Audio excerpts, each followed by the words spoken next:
भारत त्योहारों का देश है। यहाँ हर पर्व केवल उत्सव नहीं होता, बल्कि उसमें गहरी शिक्षाएं और संदेश छिपे होते हैं। ऐसा ही एक महान पर्व है दशहरा। इसे हम विजयादशमी भी कहते हैं, क्योंकि ये दिन अच्छाई की बुराई पर जीत का प्रतीक है।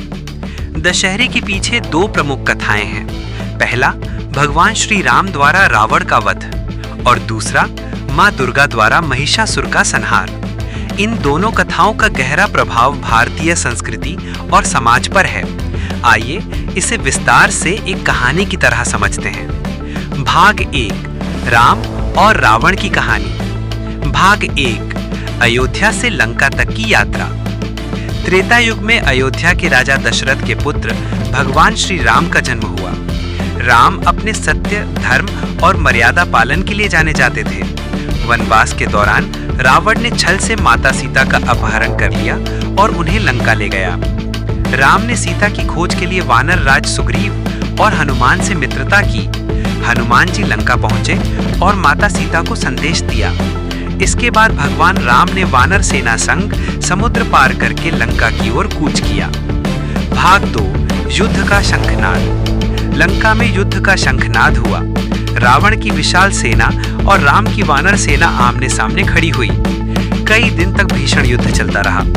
लक्ष्मण, हनुमान, अंगद, जामवंत सबने अपनी अपनी वीरता दिखाई। भाग 3, रावण का अंत।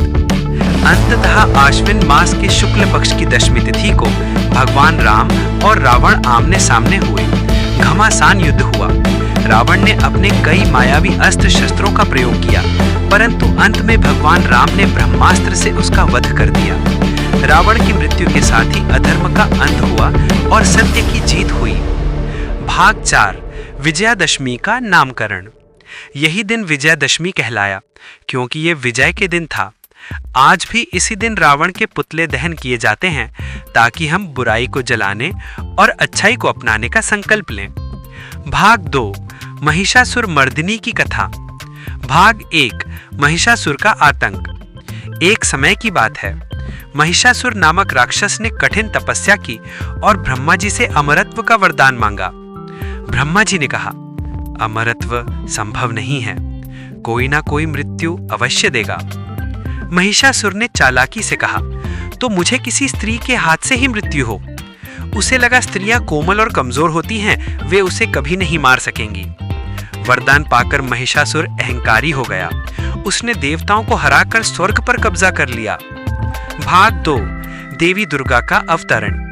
देवताओं ने मिलकर त्रिदेवों यानी ब्रह्मा, विष्णु और महेश से प्रार्थना की। त्रिदेवों ने अपनी शक्तियों को मिलाकर एक दिव्य देवी को प्रकट किया, माँ दुर्गा। माँ दुर्गा को 10 हाथ, हर हाथ में अस्त्र शस्त्र और अद्भुत शक्ति प्रदान की गई। भाग 3, 9 दिन का युद्ध। माँ दुर्गा और महिषासुर के बीच भीषण युद्ध हुआ। महिषासुर कभी भैंसे का रूप लेता, कभी दैत्य का, कभी सिंह का। 9 दिन तक युद्ध चलता रहा। 10वें दिन माँ दुर्गा ने अपने त्रिशूल से महिषासुर का वध कर दिया। भाग 4, शक्ति की विजय। ये दिन भी